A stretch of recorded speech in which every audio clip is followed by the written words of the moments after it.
Welcome to Woodshop 101, where everything is made up and the points don't matter. Now meet the yin and yang of woodworking and the lady that keeps them in line, Jeremy, Drew, and Sam. Hey guys, welcome to episode number 76. Tonight we're going to talk about form versus function when it comes to our projects. We're joined tonight by our guest host, Dyami Plotke of the... man, this is going to be a tongue tie for me. Why don't you say it, Jeremy? Penultimate. Penultimate. Okay. Yeah, that was going to kill me. And Modern Woodworkers Association. So, Dyami, how you doing tonight, man? I'm doing just dandy. Well, that's good because I can't say your particular name, so forgive me for that. It's the second to last. Penultimate. Sure, whatever you it's say. Not the ultimate one, it's the penultimate one. Penultimate. Well, Jeremy, how are you doing, man? I'm doing good. Hopefully kicking this sickness. So hopefully by the time you guys hear this, I'm actually well and better. I was about to say, it's been a week already. And you're still sick. It's been a week man, you got a weak immune system. Those kids that keep Takes giving some it back. vitamin C. I know. It's the dang kids, man. Turn around and one of them's sick all the time. I call them little fomites. Exactly. But at least you only have one. I got two. That's true. They just throw it back at... look, I can't do three. Can't do it. I can't hardly do two. They know how to get what they want from daddy. Let's just put it that way. They get whatever they want because they know how to pull the strings. Well, Dyami, I realized why I couldn't say your name. Jeremy's got it misspelled in the show notes. How do I have it misspelled? I don't think Penut so. Limit. Penultimate. Penultimate. UL. Yeah. UL. Yeah, he's got it as PNUT. LIMAT. So why couldn't you? Okay. You can fix that. Is that Penut what you're Limit. I couldn't. Look, it's fixed on my side. I don't know what talking about you. Mine's right. Not anymore. Okay, well, this is our Fast and Loose episode. We're basically just going to skip all of the formalities and get right into the topic. So, like I said, this is form versus function. And I had to get some feedback from Jeremy of basically what he was thinking in regards to this topic because I wasn't sure where he was going. But once he kind of cleared it up for me, I was right on path. But we're basically going to talk about whenever you're designing projects, do you go for the form or the function? So do you want something pretty or do you want something that's going to suit your needs? A good example of that would be perhaps a bed that I made, a platform bed. And I've seen many platform beds out there. Some are just that. It is a platform that holds a bed. No storage, no nothing. So it's very pretty, ornate. Me, on the other hand, I like storage, especially when it comes to wasted spaces. And under the bed is the biggest waste of space that you could possibly have. So I wanted storage under mine. So I made drawer storage, 3 drawers on one side, 3 on the other. And I am of the type that whenever I see something in my house somewhere, I always try and figure in my head, how am I going to incorporate functionality into this project while still keeping it looking decent. I mean, it may not be super fancy, but it will definitely serve my purposes. Because my wife's not very, when it comes to stuff like that, she's not fancy at all. No offense, babe, but still, I get along real well with her in regards to that because I tend to want to try and make stuff more functional than I do fancy. I don't know. What about you, Dyami? I'm going to break this up into 2 ways. I'm going to kind of cop out a teeny bit. Oh, no. When I get into shop furniture, because I have to believe that, many listeners, they're building as much for their shop as they build for their house. And shop furniture is its own thing, and I truly believe shop furniture should be purely functional. But if we move past that and get to, let's say, proper furniture, then I think a successful design is on a spectrum between form and function. And to go 100% one with the other, it becomes boring or art, but it's not actual useful furniture unless it's somewhere in that spectrum. And that's something I learned from Eiler, some really long Dutch name I can't pronounce, who is a boat maker and teacher up in out in California. He teaches at College of the Redwoods, and I've never been out there. Someday maybe, but I was able to take just a simple seminar with him, and he spent a lot of time talking about how successful pieces need to function. You can't ever have it not do its job. It's a chair, you have to be able to sit in. A table needs to be able to hold stuff up. So there's certain levels of function you have to meet. But to be successful, you want to bring in as much form as you can while still getting that function. So it's a balance, and that's what I adopt in my pieces. Like, have you ever seen like the quilt racks I make?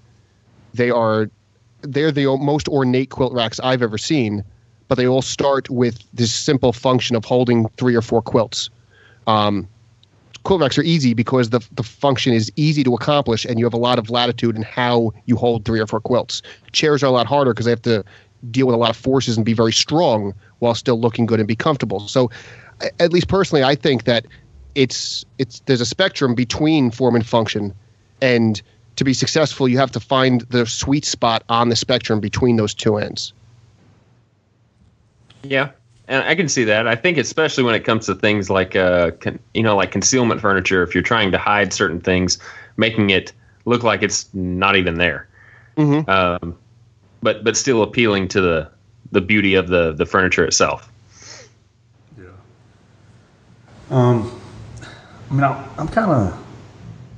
I would like to say I'm down the middle. I would like to say I worry about function as much as I do form.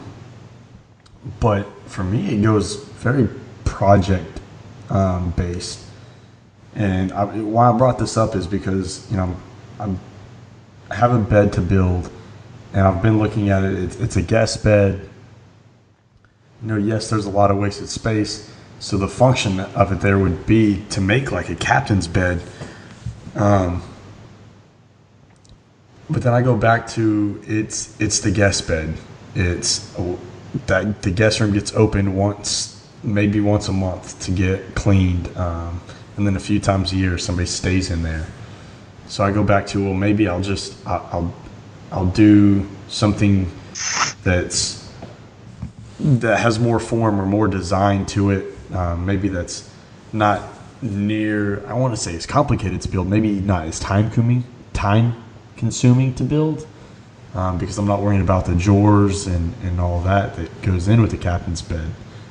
And that's kind of really where this brought up is that one project of form versus function. Like, where do I draw the line down the middle and say, okay, let me build some storage into it, or do I go off full functional, knowing that, hey, yeah, we could probably use that extra storage in the guest room, but at the same token, is it just going to be long-term storage? Could I get away with building, a more ornate bed and putting, our picture albums or whatever, or leave them in the Rubbermaid totes and just slide it under the bed?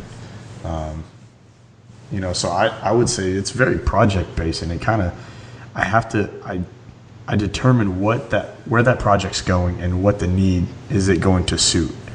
Like I was talking to you guys on the last episode about a kitchen table that I'm working on. I'm working with the design, and that is somewhere that has to come right down the middle, because it's a project that's going to be a collaboration. It needs to have a lot of form behind it, but the function is it's going to be a table, and that's what my family eats at every single day, is that table in the kitchen, because it's right there in the kitchen. It's it's quick, it's easy to get the kids down there, do their homework, throw the dinner on the table, and let's eat. So it has to be very functional. It has to be very strong as well. So for me, yeah, it's going to depend on the type of project and when or where that project's going as to which way I lean, one versus the other. I don't know that I'm ever truly going to achieve form and function in the same project, where it's mutually beneficial to each other. Is that something you don't think you can achieve, or something it's not necessarily on the list of goals to achieve? I don't think it's necessarily something that I care to achieve. It's just not. I haven't identified a project that needs to be 50-50 down the middle.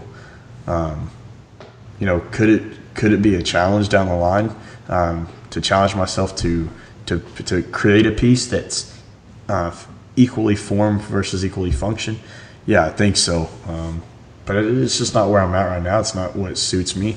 I look at a project and I go, hey, I just want to make that as ornate as possible. Or I identify that need of, hey, I need extra storage, or I need a kitchen table that's going to withstand, 2 to 3 meals a day, 7 days a week.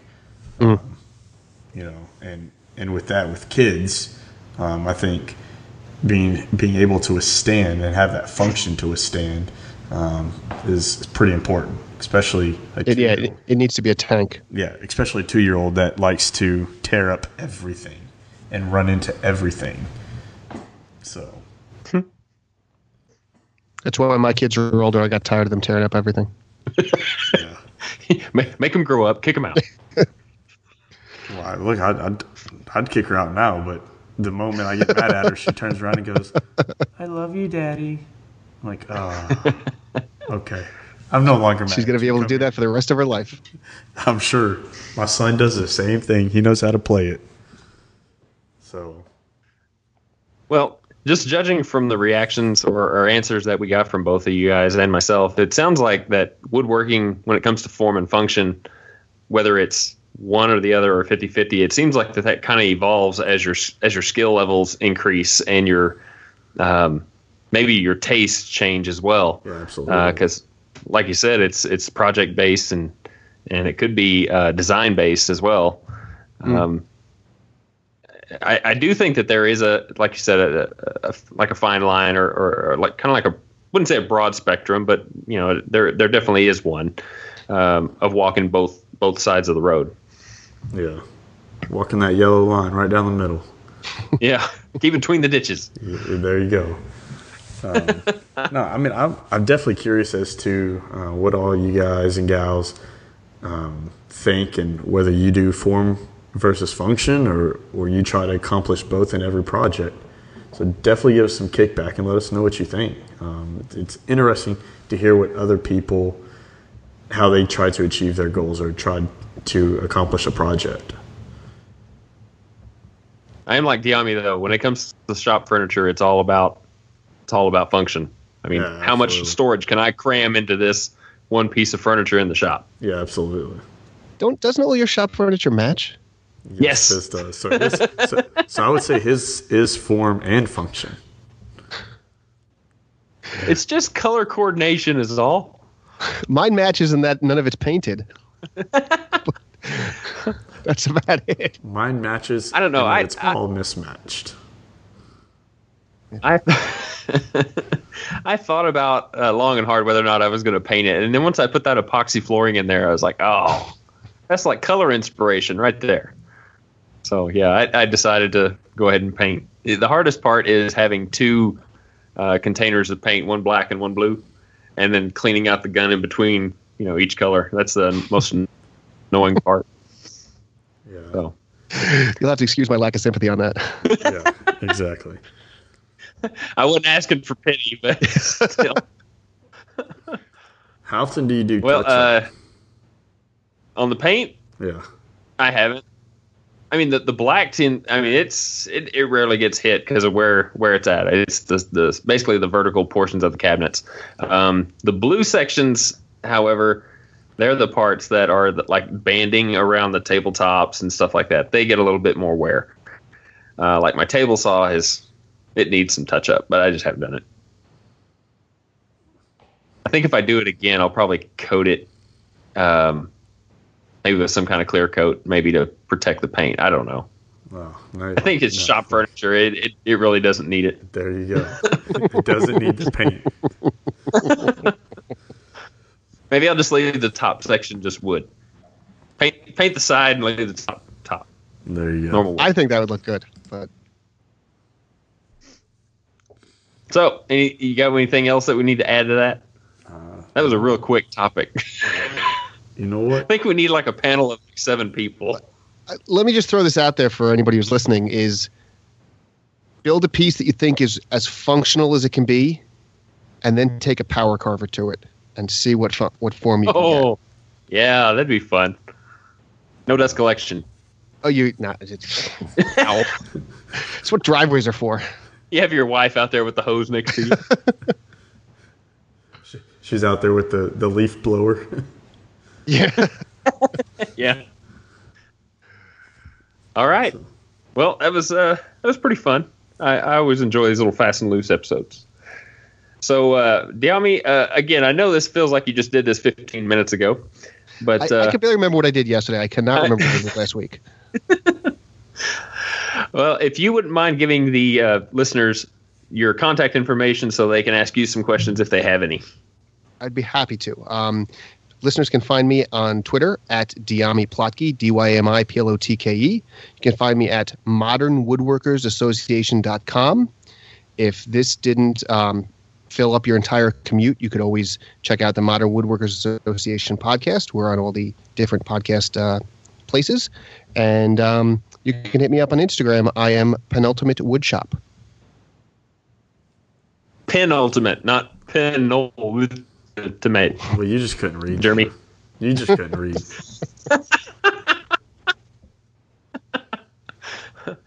All right. Mine's Well, if you guys correct want on to get in my side. contact, hey, I'm talking. If you guys want to get in contact with Jeremy or myself, you can reach us through our websites at rhwoodshop.com and countrysideworkshop.com. Leave us a message through that, or you can contact us through the Woodshop 101 podcast by leaving us an email through our email address is kickback@woodshop101podcast.com. Did I get that right? I wasn't even looking at it. Yes, you did. Okay, yay. We also have a voicemail that you can call, have your voice featured on air. You can send us a question, feedback, whatever you like, and we will play that on air and give our 2 cents as to the result of it. But you can contact the number at 409-234-3959. Once again, that was 409-234-3959. And if you act now, we will throw in a set of steak knives. All right. Well, that pretty much does it. Man, I heard the crickets on that one. Nobody laughed. I need one of those Jay Bates sound effects thingies. The All right. soundboards. Yeah, we need a baby laughing on that one. All right. Well, from Jeremy, Dyami, and myself, we want to wish you guys well. We appreciate having Dyami on the show one more time, and it was a blast having you on for these past 2 episodes. So we thank you very much for coming on. Thank you for having me. It's been a hoot. It's been a blast. Thanks. All right. So 1, 2, 3. Boom!